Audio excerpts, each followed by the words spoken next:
Salut les visionneurs et bienvenue à ceux qui nous rejoignent sur la chaîne Vie Camping Car. Alors aujourd'hui on va faire une vidéo de présentation du camping-car. Alors comme vous le savez, on a vécu dans un camping-car et j'ai trouvé ça bon de vous faire la présentation du camping-car une fois qu'on a fini le voyage et une fois qu'on va vendre le camping-car. Comme ça vous allez avoir nos idées après avoir vécu. Allez, c'est parti!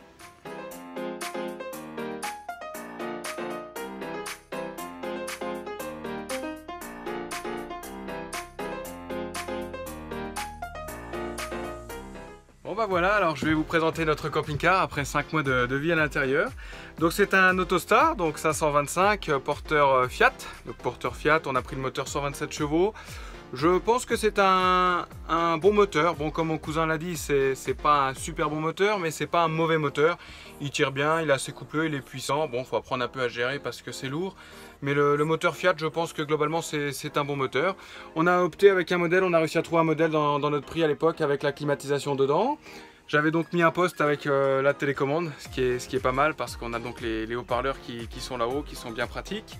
Alors donc on a le salon ici avec les 4 places, on avait juste refait la nappe. Je fais un petit clin d'œil aux bacs que j'avais mis à l'époque qui ont toujours tenu nickel. C'est vraiment pratique pour mettre les affaires quand on circule. On a là ici l'heure avec la température pour gérer un peu la température dans le camping-car. Alors dans ce camping-car, ce qui est pas mal, c'est qu'on avait pas mal d'options. On avait notamment la hotte, très pratique ici avec les boutons, la lumière et en plus l'allume-cigare pour charger le téléphone. On avait ici un gaz 3 feux en bon état, super pratique.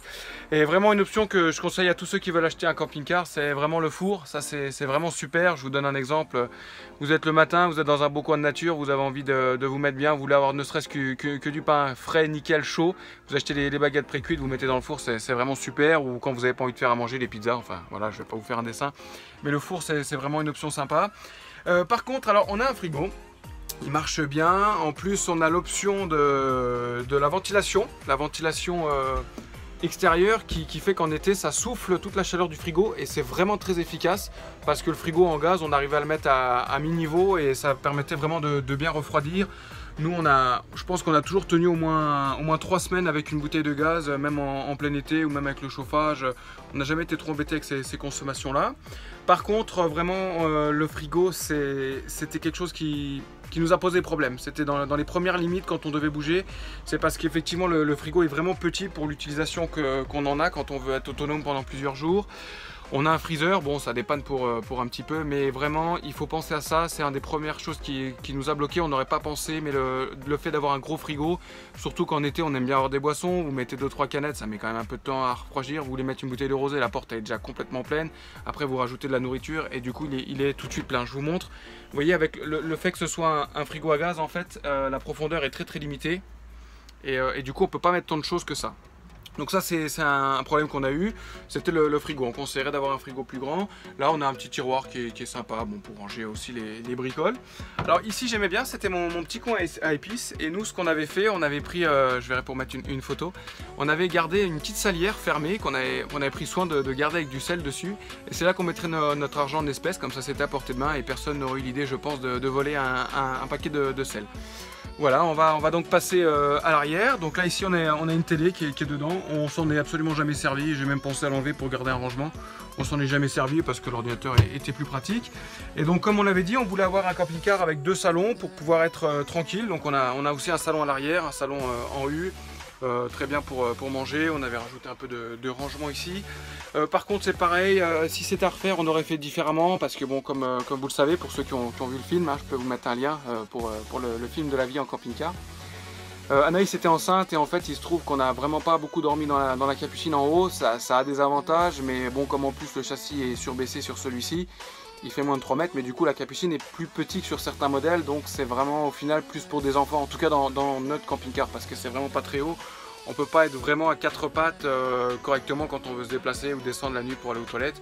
Donc du coup on a beaucoup dormi derrière, et si c'était à refaire, je pense que le mieux pour nous ça aurait été un camping-car avec un lit à la française, avec la douche séparée, ça on l'a mais on y viendra après.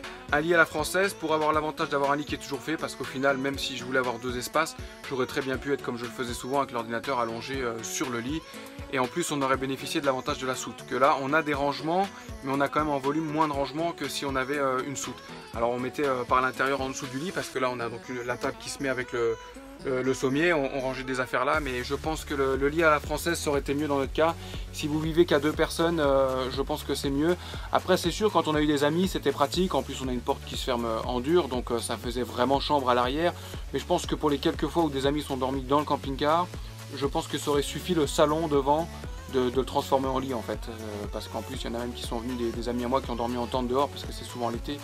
Donc on regrette un peu le choix d'avoir le salon en U, même si on a passé des bons moments, on a tablé, on a mangé à plusieurs derrière, on y dormait bien, il n'y avait pas besoin d'escalader, mais c'est quelque chose à prendre en compte. Voilà, si vous voulez de toute façon le mettre en lit permanent, prenez directement un camping-car avec le lit permanent. Petit haut-parleur aussi assez sympa, ça permettait de mettre la musique, ça c'était assez cool quand j'étais derrière. Voilà, après je vais pas faire une vidéo trop longue, on va passer la salle de bain. Donc la salle de bain, ça par contre on était relativement content parce que on cherchait une salle de bain avec une douche séparée. Donc là il n'y a pas de lumière, mais on a une douche séparée avec même un porte-serviette qui chauffe parce qu'on a un chauffage un peu spécial, j'y viendrai après. Et donc le toilette à côté avec les rangements, et ça c'était très bien. Alors on a un chauffage Aldé. Chauffage Aldé, c'est un système avec des radiateurs tout autour, avec une pompe à eau en fait qui circule avec l'eau, qui peut croiser l'eau du moteur, qui permet de chauffer. Donc là on a le réservoir d'eau avec la pompe qui est en bas. Alors c'est efficace, ça marche quand même relativement bien quand ça marche. Par contre tout autour les radiateurs là ça a séché du coup, et les bois ils ont un petit peu gondolé, alors ça c'est pas le top. Et puis voilà, il a fallu, une fois que je répare un truc avec ça, il faut purger tous les radiateurs. Alors c'est une option qui est confortable, mais je pense que c'est une option qui vieillit peut-être un peu mal, c'est pas pratique au quotidien. Si vous envisagez de partir en été ou en vacances, vous embêtez peut-être pas qu'un chauffage Aldé, vous allez payer pour peut-être pas grand chose. Voilà, pas mal de rangements dans ce camping-car, le tableau de bord, bon classique, qui indique l'eau. On a le petit truc sympa, donc on avait le thermostat du chauffage, et aussi on avait l'évacuation des eaux qui se faisait de manière électrique. Donc ça c'était pratique parce que du coup on pouvait lancer la vidange avec le bouton en étant depuis l'intérieur quand il pleuvait par exemple. Et puis dès qu'on mettait le contact à l'intérieur du véhicule, bah, ça coupait tout. Donc c'était pratique, on n'était pas obligé d'attendre dehors pour fermer les vannes des évacuations d'eau. Voilà, je peux aussi vous informer, on a fait combien de kilomètres? On a fait je crois 10 000 km, je vous remettrai le chiffre exact. Après nous on en est content, normalement on va le vendre tout à l'heure, c'est pour ça que je fais la dernière vidéo. Normalement dans 1 heure le camping-car n'est plus à nous. Et puis voilà, si le camping-car vous intéresse, je vous invite comme d'habitude à regarder les films de notre vie en camping-car. Nous voilà à présent à l'extérieur, je termine par l'extérieur.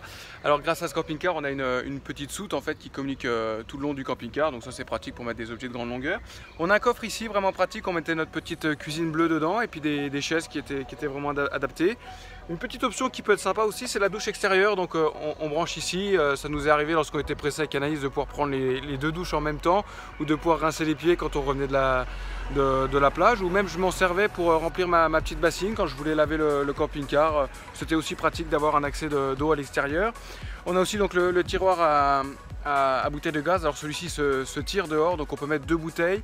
Alors 2 bouteilles c'est sûr ça prend de la place, en plus c'est lourd, mais ça peut éviter des fois d'être en galère de gaz parce qu'on peut pas toujours contrôler. Et c'est vrai que ça nous est arrivé quand on arrive et qu'il n'y a plus de gaz. Ça nous arrive au tout début, on n'avait qu'une seule bouteille. Quand le chauffage est en route, quand on fait à manger ou qu'il y a le frigo et tout, c'est un peu le stress. Donc 2 bouteilles ça peut être pas mal, mais c'est pas forcément nécessaire.